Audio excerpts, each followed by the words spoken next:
ሄርሜላ የጠፋችበት ምክንያት ታወቀ። መታለች። ምንድነው ምክንያቷ? ችግሯስ ምንድነው የሚለውን ነገር አብረን የምናይ ይሆናል። አሰላሙ አለይኩም ወራህመቱላሂ ወበረካቱ። ሰላም ውድ የተከበራችሁ ቻናሌ ተከታታዮች፣ የኔ ውዶች፣ የኔ ወርቆች እንዴት ናችሁ? ከኔ ጋር ሁሉ ሰላም ነው። ዛሬም እንግዲህ በድጋሚ በሄርሜላ ላይ መጥቻለሁ። እንግዲህ ሄርሜላ ተገኝታለች ተብሏል ማለት ነው። ምንድነው የተገኘችውስ? የት ነው የተገኘችውስ? እውነቱስ ምንድን ነው የሚለው ነገር እንግዲህ አብረን እናያለን። እንዲሁ በዛው በጠፋሽ ልሚያርግሽ እያላችሁ ነበር ማለት ነው የሩታ ቤተሰቦች።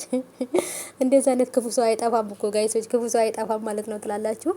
እና ውዶቼ ያው የተጣሉበትን ምክንያት ደግሞ ታውቃላችሁ። ከዚህ በፊትም እንግዲህ አቤልም እህቷም ቪዲዮ ሰርተዋል ማለት ነው ውዶቼ። ምንድነው ሄርሜላ አብርሃም ጋር ስለተጣላች ነው። ቤተሰብ ጋር ነው የተቀመጠችው፣ ቤተሰብ ጋር ነው ያለችው፣ ወይንም ዝዋይ ውስጥ ናት ያለችው። የሆነ በቃ አለ አይደለም፣ ያለችበትን ቦታ አውቀዋል። ምክንያቷ ግን ምንድነው አብርሃም ባለፈው ሩታ የሰጠችውን የወርቅ ሀብል ተቀብሎ ወደ ቤት ስለሄደ ከሷ ጋር የመመለስ ፍላጎት ካለክ ለምንድነው እኔ ጋር የምትሆነው?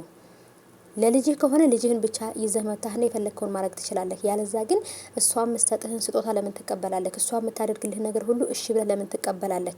በዚህ ምክንያት ነው የተጣሉት ማለት ነው ቤተሰቦቼ። ግን ደግሞ ደባቂ ራሱ ማለት ነው አውቀው የተኛ ቢጠሩት አይሰማም እንደሚባለው፣ እነሱ ደብቀዋት እነሱ ይፈልጓታል። ምን ማለት ነው? ስለዚህ አሁን እኮ እዚህ ውስጥ አብርሃም ብቻ ነው የማያውቀው እንጂ እህቷም ታውቃለች፣ አቤልም ያውቃል ማለት ነው። ስለዚህ ለምንድን ነው እናንተ ደብቃችኋት? ትምህርት እንድማር ከሩታ ጋር ግንኙነት እንዳይኖረው ምናምን ብለው እነሱ ናቸው እሷን የደበቋት ማለት ነው። ግን ደግሞ እነሱ ከአብርሃም ጋር ሆኖ ይፈልጋሉ። ዳኒንና ሜሪን ብቻ ነበር የጠረጠሩት በዚህ ጉዳይ ላይ። እንዲሁም ሩታ ራሱ አግታታለች አለማለታቸው ራሱ እነሱ ሆኖ ነው።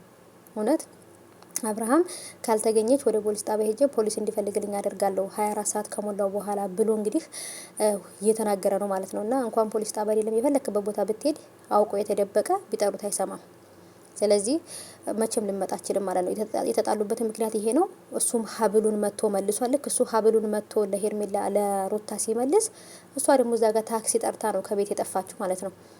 አውቃ ነው ይሄን ነገር ያደረገችው። አብርሃምን ትምህርት ልሰጠው ፈልጋ ነው ማለት ነው። ተንኮለኛ